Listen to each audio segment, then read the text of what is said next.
So we started reading this book. Who wrote the book? Oh, I forget his name. It's called Lead 12 Gospel Principles for Leaders. It's by Paul David Tripp. I just call him Uncle Paul at Uncle this point. He's dropping so many truth bombs in it. Well, you've only read an introduction and 2 chapters. In 2 chapters, and I'm already convicted. If you have given yourself to building people, you have accepted the call to suffer for the sake of the gospel. That's in chapter 2 under a heading called Leadership is Hard. Have you experienced that? Yeah. Suffering for the gospel in North Phoenix. Exactly. That's how I would put it. No. Yeah, the last few months, it's been really hard. Lost some key volunteers, really close. Yeah. And noticed my heart was getting really, really bitter. When I read this was like the final straw to point out the bitterness of it. Yeah. Was that reminder of, no, if you're for the gospel, if you're working for the gospel, you're working for hardship with people. Yeah. And that's kind of a sign that you're in it. That you're in, what do you mean? Ministry and in the gospel. So we're reading this as a staff here at Valley Life Tremonto. I think Valley Life Surprise also did it. I can't wait to ask Jason, like, man, what happened when y'all went? They went through the whole book, I guess. We've only done the introduction and 2 chapters. Yeah. Okay, leadership in the church is not comfortable and predictable. It's not a safe place to look for your identity and inner security. I think that gets a lot of people, mostly pastors. I'm thinking about this from mostly pastors' point of view. If you're looking to get your identity from how many people are at church on Sunday, man, it's just a stupid roller coaster to jump on. Not only is the church filled with unfinished people with sin still resident inside them in the midst of ongoing spiritual war, your leadership community is filled with the same. So not only are the people that we're leading, you're leading kids, I'm leading staff, people leading whatever. Not only are the people we're trying to lead, some of them are not even Christians, and maybe they're on a greeter team or something like that. Some of them are Christians, and they're still growing. But all that stuff, except the not a Christian part, is happening on our staff. Right. Still growing, sin still inside that we're trying to deal with. No one in your leadership community is free of sin. No one is fully spiritually mature in every way. Everyone in your leadership community needs everything the church is intended to provide. So here's a question, and I don't know, off the cuff. Every bit of this is off the cuff. Off the cuff. All right. Does it surprise you? It doesn't surprise you that I still have sin. Does it surprise you that I need every bit of what the church provides as a pastor? Yeah, I think sometimes. Yeah. It's easy to put you on a pedestal, so to speak, and you're the pastor. You have it all together. Yeah. And then, you come in on a Monday morning a little cranky, a little short sometimes. It's never happened, Matthew. Never. You said you put me on a pedestal, but I noticed your chair is a lot higher than mine. So I think I'm just naturally a little bit. Yeah, everyone in your leadership community needs everything the church is intended to provide. I got to highlight that part. And he goes, so your leadership is internally and externally messy. I think that's a big disappointment. Over 10 years that I've led this thing, and other churches, but mostly this one, I think that's been a huge disappointment to some people who get close, whether they're key volunteers or they become staff for a little while or a long while or whatever. It can be a big disappointment that this is so messy. Everybody needs the church, even leaders need the church, internally, externally. And Tripp says, this is God's choice. He knows your church or ministry is situated in a world that's terribly broken by sin. He knows your church, or he knows that everyone to whom you minister is in process. He knows that this will make what you have been called to do difficult. So what we both have been called to do, wherever you serve, in any part of the church, it's a piece of the puzzle that is difficult. And he'll go on to say, it not just happens to be difficult, but he made it difficult for our sanctification. It's a lot to take in. It says, but it has been said that the hardships, messiness, and unpredictability of ministry is his workroom of grace. I highlighted this part when he finishes this thought and says, you see, the difficult things in ministry are meant by God to be redemptive things. Yeah. So there's I think it's Genesis 50:20. When Joseph is kind of summing up how his brothers betrayed him, and he doesn't say, I know you guys didn't mean it. it seems like it'd be easier to forgive if you could just say, I know you didn't mean it. You didn't mean anything by it. You didn't mean to hurt me. He doesn't say that. He says you meant it, and you meant it for evil, but God meant it, and he meant it for good. Yeah. So these things, I mean, maybe someone is intentionally hurting a staff member or a church worker, or certainly it's, evil and the devil intentionally. They mean it for evil, and God is meaning the same thing for our good. Yeah, and it's so powerful if you can remember that. Right. I think naturally I tend to forget that portion of it, that I'll almost say like, woe is me, like this is terrible. Why would it happen to me? But then when I get perspective, and typically it's me looking back and going, oh my goodness, I see how God orchestrated these things in my life that probably to a non-Christian seem terrible and horrible. And to me they are too, but I can see that redemptive power that God uses and has. And I'm now I feel like I'm in a season of life where I've been going through that, where there's been a lot of struggles with leadership, not above me, below, like leading and working with volunteers. I think I'm getting to the point to where I have a little more perspective than I did when I was 22 in leadership. And I'm able to say, okay, God, this is hard. I don't enjoy it. I think being honest is good. God wants honesty, especially with him and prayer. But like, this is hard, but I know you're doing something. I don't fully see it yet, but I know at some point, someone or myself are going to be able to look back and go, this is how God was moving in these people's lives through this hardship. And to me, that's worth it. Like, okay, let's keep running. So the thing that made us want to like hit record and get on here was talking about, there's a line in the next paragraph where he says, so your core leadership community must be a pastoral community where the leaders are carefully and intentionally pastored, and we would say the staff members are pastored, where the strategies to pastor these people are held in as high regard as the missional strategies. And so we started thinking about how you said at first, when difficulty and the troubles that are inherent with this job came up, you didn't know how to handle them. And it was Jared who sort of pastored you, so ministered to the minister and helped you use the gospel. I mean, we're not just helping each other say the gospel better. We're helping each other use it when we need it. And apply it. So how did that happen?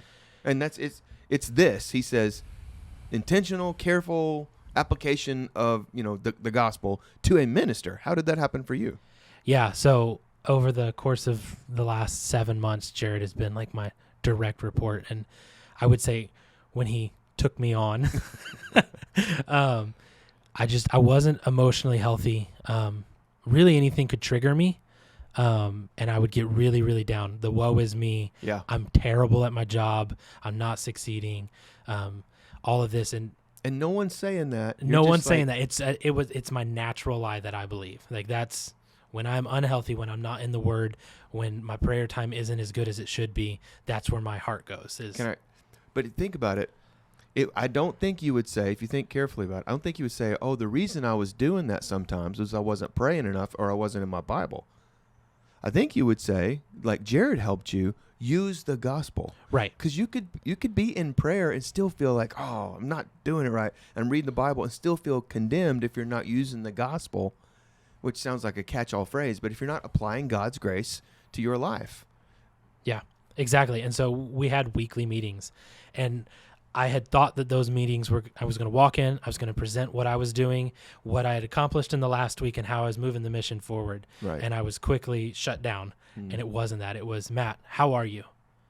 And it was, for a few weeks, I was like, I don't get this. And how's this helping? Yeah, like, what are we doing here? Like, we've got things to get done, objectives to meet. Matt, how are you? Matt, how are you? And then he broke through that wall that I naturally put up, and I would just open up. And a lot of it was, I had to be brutally honest. I had to put the walls down, be willing to be hurt because I'm giving something up emotionally. And it was met with love and the gospel. And, hey, is that the truth? Are you telling yourself the truth? You're saying this, but I see ... oh, okay. And it was just repetitive. And it really was soul care. Like Yeah. it was, hey, I'm going to care for you and I'm going to point you back to the gospel when you need it. And news fact, you need it every day. Right. Keep applying it. Stop applying it. So there's two sides of that, you said, oh, if I'm not praying, and then I thought about it. No, really, that's not exactly what we need for soul care is, oh, pray and read your Bible. That's not going to help what was ailing you. Right. You needed someone to say what is true about God and you and his relationship to you. Yeah. And that informs prayer and Bible study. And then also you said it was met with love. And love is important, but if he just said, well, I just want you to know I'm here for you and I love you, that ain't going to help either. Yeah. So love is important. Prayer and Bible study is important. But the content of what is true about God, what's true about you, what has he done for you, how does that make us accepted? And then how do I like the author of the book said, get it out, put it on the desk, break it open, and start using it as though it's a tool to address what's going on in my heart. Now, that's done in the context of love, and that's done with prayer and Bible study, but it's the content of the gospel I think most people miss. Some people are like, oh, I wish this was more loving. Oh, I should do my spiritual disciplines more. But in reality, those things have to be fueled by the good news of Jesus. Yeah. Okay, so then your ministry has really taken off. I mean, there was a time when we wanted, okay, here's the goal. We want to know what we're doing. What's our goal? That's not a bad thing. Here's our goal. And we've had to kind of just do away with the goal because you blew right past it. Yeah. And it was right in line with when you got more emotionally healthy, started thinking about how does the gospel work in my life? How does that turn itself into more children want to be at church? Because I was able to take what was being done to me and apply it to my team and not just go into team meetings. Okay, what have we gotten done in the last week? How many, kids showed up? We want to get to that if we can in the meeting, but we got to the point to where it was like, no, we're going to check in on each other. Hey, how are you doing? What does that look like? I think that's a lie in your life. You're not telling yourself the truth. This is what the gospel says about you. You're saying the complete opposite. We've chosen to believe the gospel. So people probably imagine that in a kids ministry, you're in there basically writing curriculum and writing letters to kids or something. And y'all do that. We do that. That But needs to be done. That's got to get done. But if we're leaving out, how are you? Oh, that's a lie in your life. What's true about God? What's true about you? What's true about what he's done? Then you're missing it. Yeah. We're here to make disciples.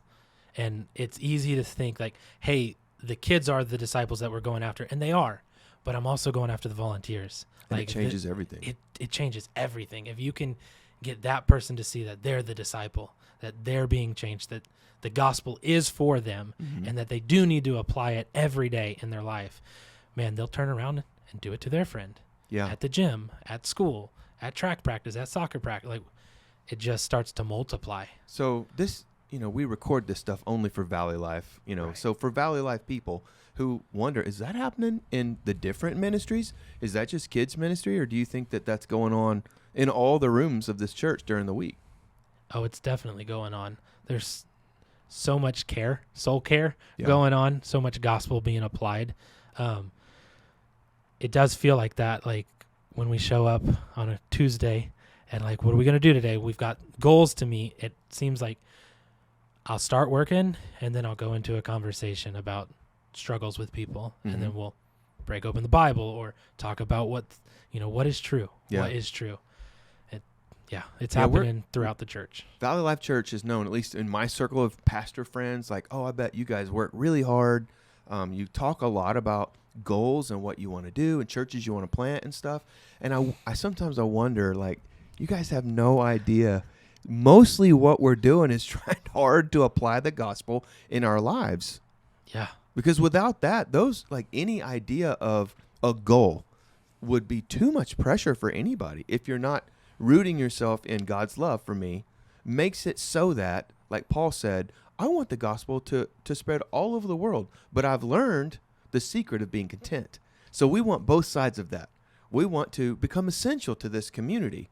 But me as a guy and you as a friend, we have to learn the secret of being content in whatever state we find ourselves. Yeah. And that's hard, finding that. But once you find it, hold on to it. And Yeah. it's the gospel. Yeah. And then remind each other of it. keep reminding, because when I go through another hard season or hard time, my natural instinct is to start telling lies. Mm. You're not good enough. You know, the gospel is great for them, but you're too far gone. Right. Matt, sorry, man. Like, get to heaven. God's like, come on, you're out. Yeah. No, that's not true. Like, the gospel is for me every day, and I have to apply it every day. Yeah, that makes me think, I think probably everybody has seen on Facebook or maybe have heard me talk about, we want to hire a campus pastor here and someone that would oversee staff. And really, that's what that person needs to do. Do we want to see the church grow and become essential to the community and finish the building, all that stuff? Yeah, and they should feel the weight of that, just like I do, just like you do. But what is the work that needs to get done? It's the gospel application to the people on the team, who will then apply it to the people on their team, and it gets applied to as many people as will sign up for it. Yeah, and that's going to be a good day.